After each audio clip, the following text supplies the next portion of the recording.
In the limestone valleys of southern Europe, beneath layers of sediment and ice, lie the bones of a people who were once our closest kin.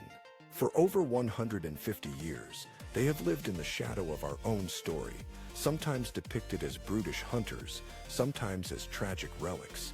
But now, ancient DNA has begun to speak, revealing truths that may change everything we believed about Neanderthals. For decades, the origin of Neanderthals has been a puzzle, with their remains scattered from the caves of Spain to the plains of Siberia. Dating back hundreds of thousands of years, their genetic signature hints at a journey even older, predating their arrival in Europe.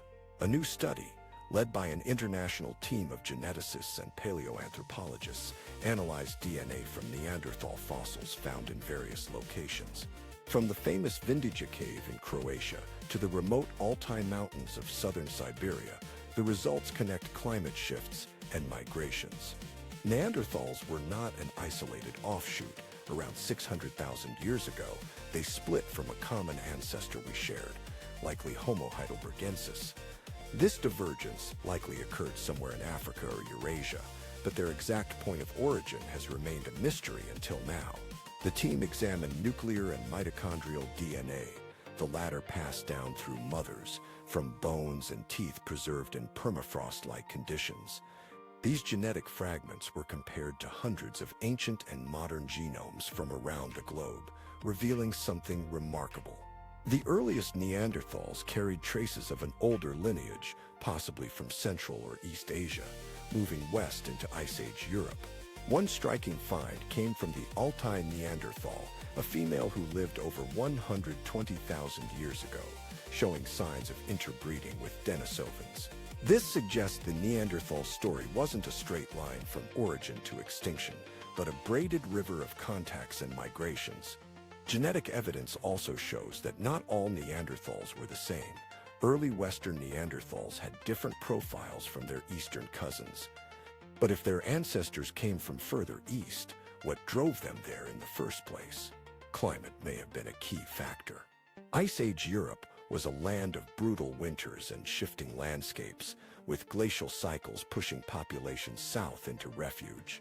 Then, during warmer interglacials, they were pulled north again, connecting with distant populations, including early modern humans.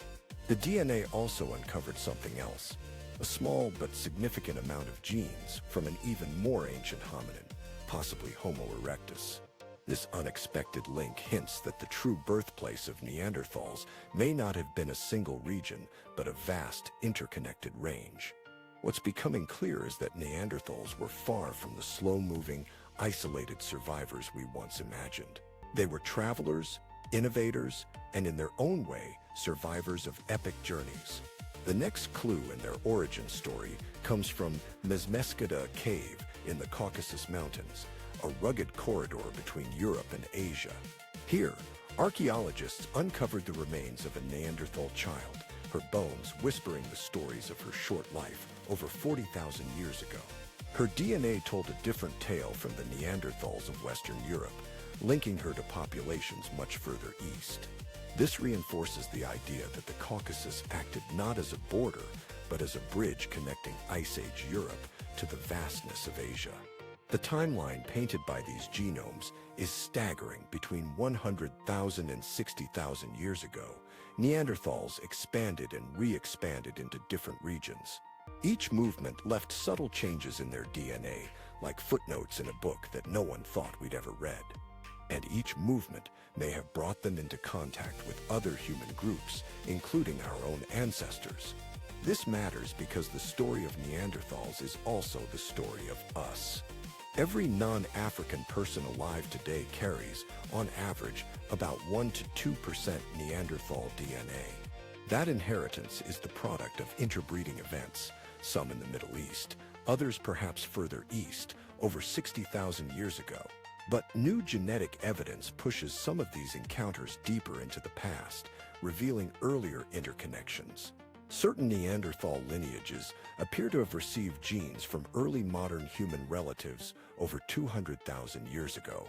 This suggests waves of contact, separation, and reconnection spanning hundreds of millennia.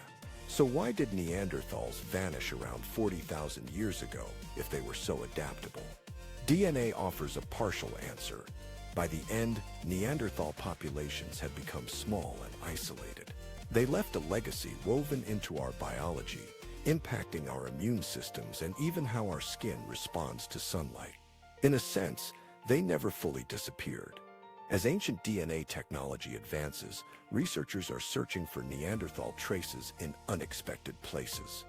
In cave sediments without visible bones, in ancient tools carrying microscopic blood residues, even in fossilized teeth. Each new find sharpens the picture of a species whose origins were far more dynamic than static museum dioramas suggest. The real origin of Neanderthals is not a single point on a map, but a network of journeys and adaptations spanning continents. It's the story of a people shaped by shifting ice, mingling with other humans, and carrying memories of distant places. As the evidence grows, one truth becomes harder to ignore. To understand them is to understand ourselves. Because in every strand of our DNA, there are echoes of their struggles, their triumphs, and their endurance. They walked through landscapes that would break most of us, hunted in cold, that could kill within minutes. And still, they adapted. The wind that cut across their shelters, the firelight that flickered on stone walls, the shared meals, the songs or stories we'll never hear, all these left their imprint on who we are today. And when we trace their story, we're not just uncovering the past, we're finding the missing chapters of our own.